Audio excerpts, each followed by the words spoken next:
Le Grand Matin Sud Radio, 7h, 8h30, Patrick Roger. Il est 7h14, c'est à la une ce matin. Ce témoignage donc de propriétaires squattés à Marseille, comme Malik qui est avec nous de nouveau. Malik, racontez-nous, c'est-à-dire que vous êtes avec certains propriétaires empêchés de retourner dans une ancienne résidence qui était originellement destinée à des étudiants et qui depuis 2009 a été envahie par notamment des sans-papiers, beaucoup de squatteurs et qui se défendent eux-mêmes, quoi. C'est ça, hein? C'est ça. Nous sommes plus de 144 copropriétaires. Ouais. Et 140 copropriétaires qui subissons cette vague de délinquants criminels même. Oui, qui viennent occuper, alors qu'il y avait des habitants ou pas alors dans cette résidence? Oui, à la base c'était une résidence étudiante. Il y avait des étudiants. Et petit à petit, ça a commencé par 2, 3, 4 squats. En fait, ils venaient, ils fracturaient les portes. Ils rentraient. Et après, ils ont commencé à appeler d'autres qui se connaissent.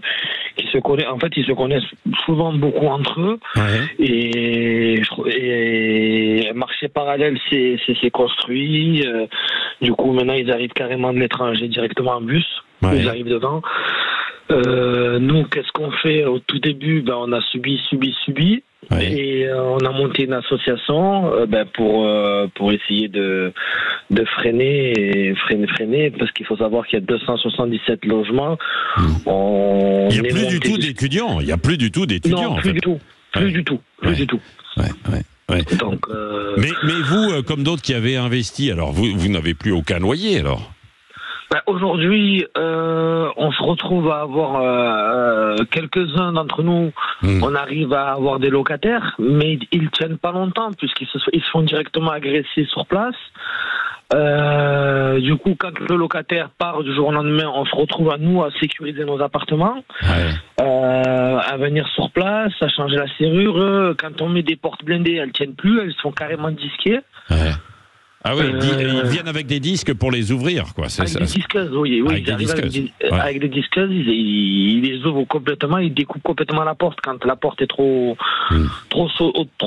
solide, et ils cassent carrément complètement le mur. Ils en remettent une autre qu'ils ont trouvée quelque part en applique. Ouais. Et voilà, en fait, il y a plus de loi. Ouais, mais alors Malik, c'est ça, il n'y a plus de loi, vous dites. Mais que font les pouvoirs publics, la police et la mairie?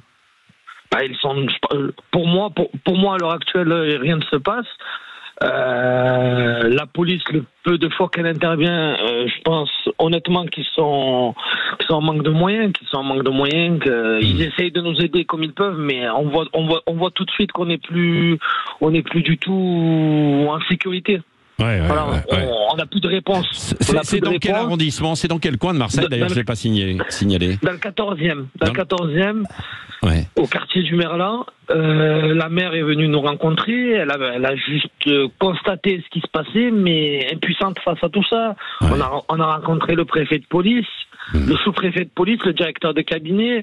J'avais cru un petit peu qu'il allait mettre en place un petit peu de sécurité ou au moins une présence policière juste pour constater ce qui se passe, parce qu'en fait, il faut pas chercher bien loin, il faut rester sur place, il faut regarder des vidéos surveillance et voir tout ce qui se passe. Des gens se promènent avec des machettes, ils dépouillent tout le monde, en fait. Même les locataires qui sont présents ne veulent même plus sortir, ou le peu qui reste, ils restent parce qu'ils n'ont pas le choix, ou ils n'ont pas d'autre logement où aller. Voilà, ils se retrouvent dépouillés, agressés. Après, on nous dit souvent, oui, lorsqu'il y aura un meurtre, ça va bouger, mais il y a déjà eu un meurtre, ils se tuent des fois même entre eux.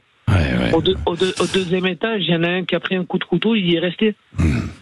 Bon, merci Malik pour ce témoignage. Je voulais vous donner la parole et puis voir si ça allait bouger un petit peu du côté de la préfecture de police et puis des pouvoirs publics sur cette situation donc de cet immeuble où tout s'est dégradé depuis quelques années, alors que c'était une résidence étudiante à l'origine en 97.